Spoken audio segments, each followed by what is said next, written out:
My parents spent my wedding fund on my brother's third wedding and want me to have another ceremony for them. But I refused. Hi, I'm Vanessa. Growing up in a family where love was distributed like rations wasn't easy. My brother Derek was the golden child, the one who could set the house on fire, and our parents would blame the matches. And then there was me, always hovering in the periphery, the daughter they acknowledged when convenient. I met Julian at a craft beer tasting event in downtown Seattle 3 years ago. He was different, genuine, attentive, and incredibly supportive. We clicked instantly, bonding over our shared obsession with vintage motorcycles and weekend hiking adventures. When he proposed last May under the fairy lights at our favorite lakeside pier, I said yes without hesitation.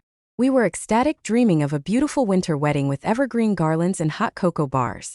We had plans and I had a wedding fund, $28,000 that my parents had promised would be there for me, just as it had been for Derek 3 times over. But my dream started crumbling one Sunday afternoon during a family cookout at their house in the suburbs. Derek arrived late as usual, with a woman none of us had met before. Within an hour, he announced his third engagement. The backyard erupted with congratulations and champagne toasts, while I sat there, a frozen smile plastered on my face, gripping my glass of sweet tea so hard I thought it might shatter. Later, when I casually mentioned our wedding venue deposit to my parents, the cheerful atmosphere evaporated like morning mist. You know, Vanessa, we had to use some of your wedding fund for Derek's ceremony, my dad said, suddenly very interested in his burger. He needed it more. You understand, right? I felt like someone had knocked the wind out of me. Use some of it? What does that mean? I managed to ask, my voice barely steady. My mom chimed in, her tone unusually defensive. Well, it's all gone. We thought you'd take longer to find someone given your history. Derek needed it. His last divorce was expensive and he deserves a fresh start. Just like that. Gone. You promised me, I said, my voice shaking. You promised that money was for my wedding. How could you decide on your own to give it all to Derek for his third marriage? It was necessary, Vanessa, my dad explained as if talking to a child. Your brother has been through a lot with his divorces. He needed a proper wedding to set things right. You've always been the practical one. You'll figure it out. And what about me? Don't I deserve something too? I stood up, my chair scraping loudly against their deck. I've been planning and saving with Julian, counting on that fund. My mom's response was cold, dismissive. You should have been more proactive about your relationships, Vanessa. We made a decision based on necessity. I left the cookout early, heart racing and mind reeling. Julian was waiting for me at our apartment, and seeing his face was the only thing that felt right that night. I broke down completely when I got home. Julian held me on our couch as I sobbed, the unfairness of it all crushing down on me like a physical weight. We talked for hours, his anger matching mine, his disbelief echoing my own. We'll have our wedding, Vanessa, Julian reassured me, his voice steady even as his jaw clenched. No matter what. Just us and the people who actually care about us. But I needed answers first. I needed to confront them properly, not in the chaos of a family gathering. So 3 days later, I arranged to meet my parents for coffee at a downtown cafe, neutral territory. The morning was gray and drizzling, matching my mood perfectly. As soon as we sat down with our drinks, their cappuccinos, my black coffee, I couldn't hold back. Why did you do it? Why did you give Derek my wedding fund without even discussing it with me?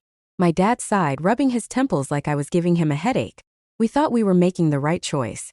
Derek's situation was urgent. He needed to settle down after everything he's been through. And what about what I'm going through? What about my wedding? My voice cracked, the hurt bleeding through despite my efforts to stay composed. My mom looked around nervously, lowering her voice as if I was making a scene. Your brother needed more support, Vanessa. You've always been the strong one, the independent one. You don't need us the way he does. So that's it? You decide on my behalf because I'm strong? You spend my wedding fund as if it's nothing? The disbelief and hurt mixed into a bitter cocktail that burned my throat. We didn't think you'd be getting married so soon, my dad added, attempting to justify their decision. And honestly, we thought you might well, after Christopher broke off your engagement 6 years ago, we weren't sure you'd try again. That was a low blow, bringing up Christopher. That's not your decision to make, I said, louder than I intended. Other customers glanced over. It was my fund promised to me. How could you gamble my dreams away on Derek's third attempt at marriage? The conversation spiraled from there. They talked about family obligations, about supporting each other, about how Derek had struggled more than I had. But all I heard was their clear preference for my brother, the truth I'd known my whole life but had never wanted to fully accept. This isn't just about money, I finally said, standing up. My chair scraped loudly against the floor. It's about trust. It's about respect. You've shown me exactly where your priorities lie. And sadly, I'm not even on the list. I left the cafe feeling both liberated and devastated.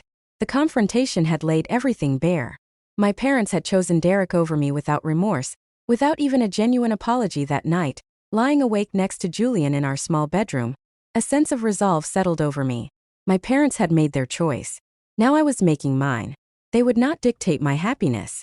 This was the beginning of my new life with Julian, without the shadows of favoritism. The emotional toll was heavy in the weeks that followed. I spent sleepless nights replaying every conversation, every excuse they'd made. It was clear they saw Derek as the one who needed protection and endless chances, while I was just expected to cope, to be resilient, to handle everything alone. Julian noticed my struggles. One evening, he came home from his job at the engineering firm with a stack of bridal magazines and a determined look on his face. "We're doing this," he announced. "Maybe not the way we originally planned, but we're having our wedding our way." And so we began rebuilding our dreams from scratch. We chose a small vineyard on the outskirts of the city for our ceremony, nothing like the lavish resort venues Derek had enjoyed for his weddings. The rental fee was a fraction of what we'd originally budgeted, leaving us room for other meaningful touches. Our decorations became a labor of love. Julian's sister Olivia helped me make centerpieces from mason jars and wildflowers. His best friend Marcus offered to photograph the wedding as his gift. My college roommate Jasmine, who owned a small catering business, insisted on doing our food at cost. The guest list was the hardest part. We included only 55 people, those who truly cared for us. No pretenses, no obligatory invitations to distant relatives who'd never shown interest in our lives. And then came the biggest decision. My parents. "I don't want them there," I told Julian one night as we addressed invitations at our kitchen table. "Is that terrible? Am I being cruel?" Julian set down his pen and took my hand. "After what they did, after how they treated you. That's not cruel, Vanessa. That's self-preservation." "But they're my parents," I whispered, tears welling up. "Everyone will judge me. Derek will make sure of it." "Let them judge," Julian said firmly. "This is our day, our celebration. We get to decide who shares it with us." So I made the conscious decision not to send them an invitation. It hurt, a deep, aching hurt that settled in my chest and wouldn't leave, but it was necessary to protect my own well-being and our happiness. They had chosen their path, and now I was choosing mine. The planning of our modest wedding became unexpectedly therapeutic. With each decision, the lavender in my bouquet, the classical guitars Julian found, the handwritten vows we were preparing, I reclaimed a piece of myself that had been overshadowed by my family's expectations and favoritism. Julian stood by me through it all, his support unwavering. When I second-guessed our venue choice, he reminded me of the first time we'd visited that vineyard together, how I'd said I could stay there forever among the grapevines and oak trees. When I worried about the budget, he reminded me that the best weddings weren't about money, they were about meaning. We were building something true and lasting, far from the shadows of betrayal and broken promises. This wasn't just about creating a wedding day anymore. It was about laying the foundation for our future. A future where our choices mattered, where we were free from the weight of unfair family dynamics. This was our declaration of independence. Our wedding day arrived in early December, exactly as I dreamed. The morning dawned crisp and clear, the kind of winter day that feels stolen from a storybook.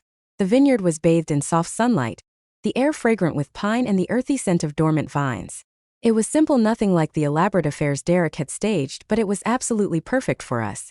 Julian and I had chosen every detail with intention. The aisle was lined with lanterns and sprigs of rosemary. A string quartet played as our guests arrived, their faces bright with genuine happiness.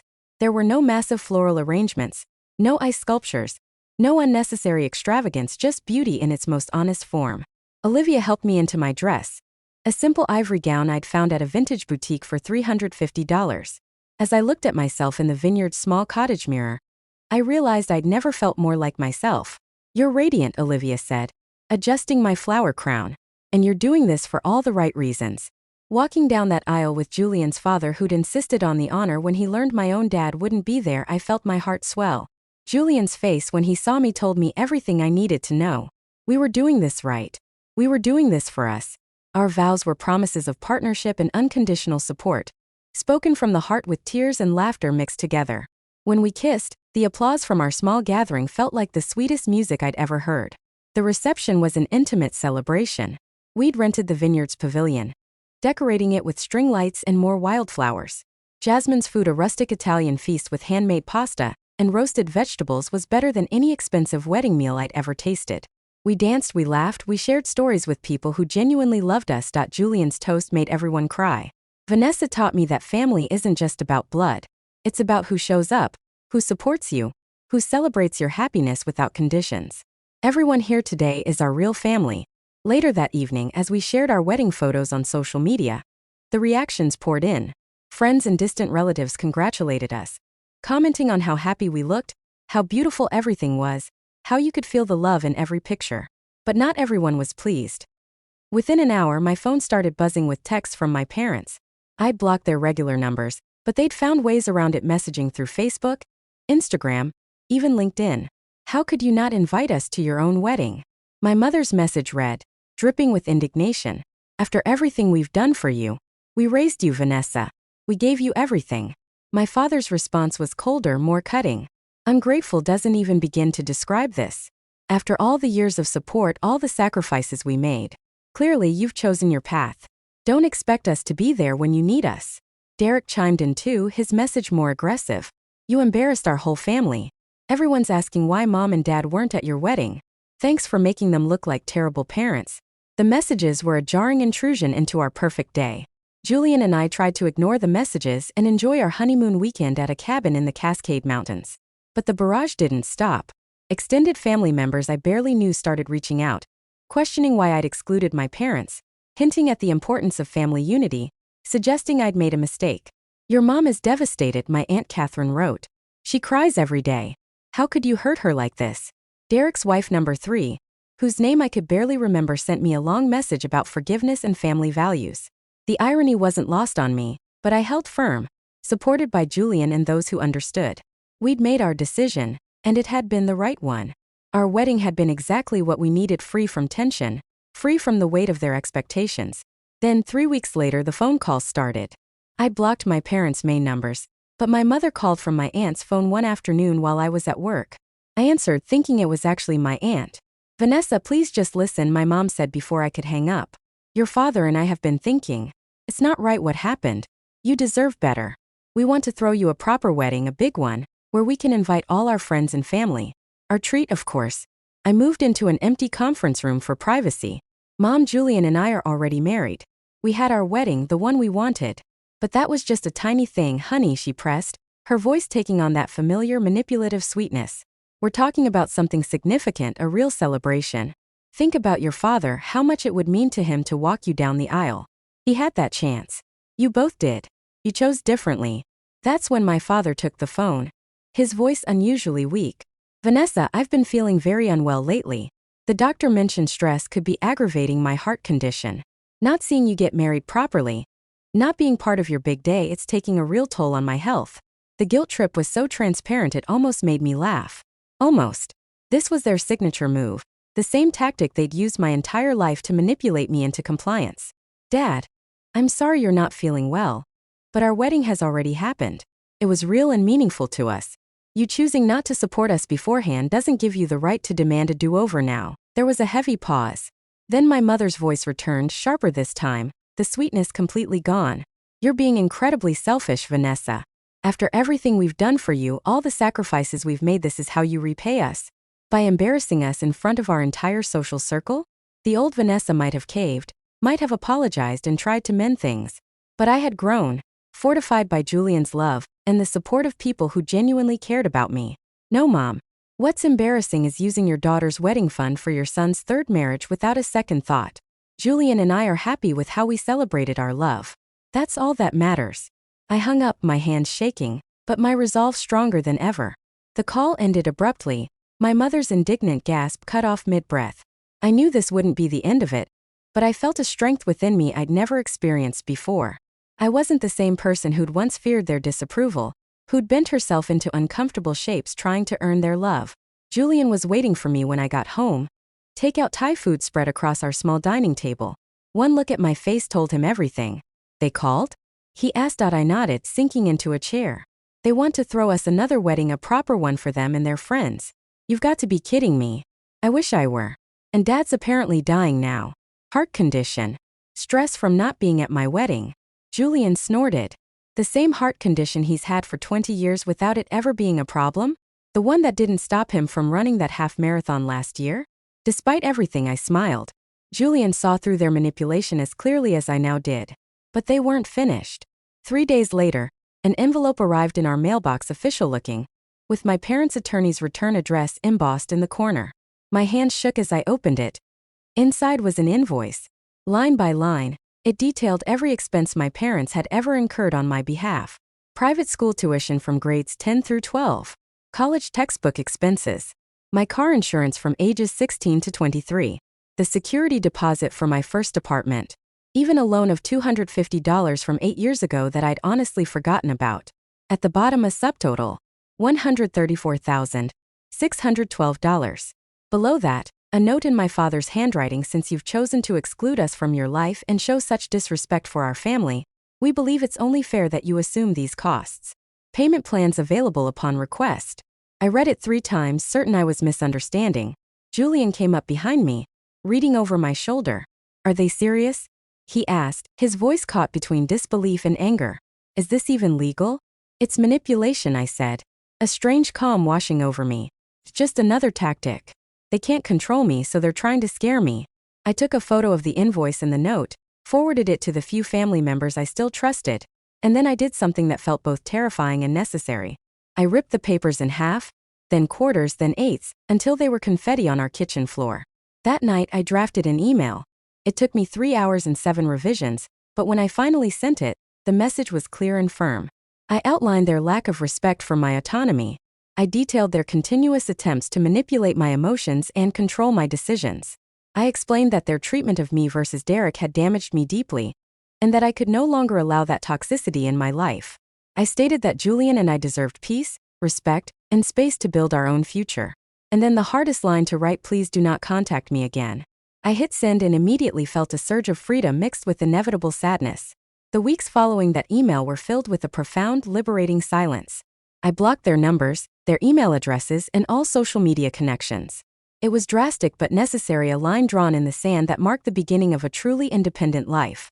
Of course, they tried one final time. They showed up at our apartment on a Saturday morning, unannounced. Julian answered the door, giving me time to compose myself before facing them. When I came to the doorway, they looked older, somehow more desperate. Vanessa, please, my mom said, reaching toward me. We need to talk. We can work this out. I stayed in the doorway, not inviting them in. There's nothing left to discuss. You received my email. I meant every word. We're still your parents, my dad said, his voice hard. You can't just cut us out like we mean nothing. I gave you both every chance to be part of my life in a respectful, supportive way. I replied, my voice steady despite my racing heart. You chose not to take those opportunities. What you call meaning nothing is actually me setting boundaries that should have existed years ago. They tried to argue, my mom moving to tears, my dad to anger, but I remained resolute. Julian and I deserve to live in peace, without manipulation and guilt. This is my final decision. Please respect my wishes and do not contact me again. After a tense silence, they left. As I watched them drive away, I felt a weight lift that I hadn't fully realized I'd been carrying, and the months that followed, Julian and I truly thrived. We painted our apartment in colors we loved: sage green in the bedroom, deep navy in the living room. We adopted a rescue dog we named Cooper. We celebrated our small victories and supported each other through challenges. Life without the constant stress of familial expectations was lighter, more joyful, more authentically ours. We took a road trip down the Oregon coast, spent weekends kayaking on Lake Washington, hosted dinner parties with friends who'd become our chosen family. Each decision we made was ours alone, untainted by guilt or obligation. One evening, sitting on our balcony watching the sunset paint the sky in shades of orange and pink, Julian took my hand. Do you ever regret it? He asked gently. Cutting ties? I squeezed his hand, my heart full of peace. No, because it led us here to this moment, to a life where we're respected and loved for who we are, not for what we can give or how well we comply. Reflecting on everything, I realized the importance of choosing your own path. It wasn't just about escaping toxicity, it was about honoring yourself, about living a life filled with genuine love and respect. I learned that sometimes the hardest decisions are the most necessary, and that true happiness often requires us to stand firm against the very forces that claim to love us most. As I share this story, I hope it serves as a reminder. While family can be a source of great love, it should never cost you your self-respect or happiness. Thank you for being part of my journey. Always choose a path that respects you. Stay true. Stay bold.